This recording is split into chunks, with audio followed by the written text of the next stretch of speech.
Okay, so you're doing a screencast and you want to record your entire screen. This ScreenPal is so easy to use. I'm not even going to log in or sign up for free. Launch free recorder. And here we go. Now the big question is, do you go on screen? Hi there. Do you go on screen? You can see me there and I can blur my background. I can make myself bigger at the start if I want to, and then I can reduce the size or go off screen altogether.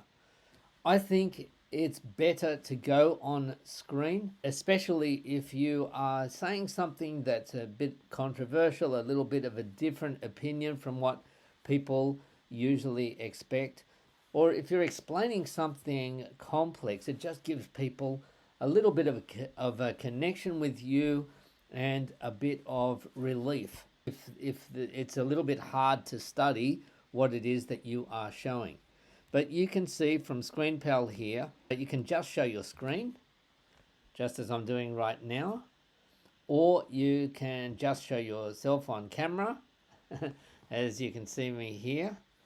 The controls are very, very easy to use, and you hit the record button.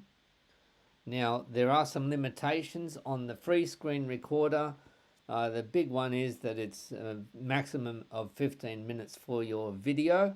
And there are some other benefits of buying the Pro version, but try it out. Try it out for free. There is a link in the description.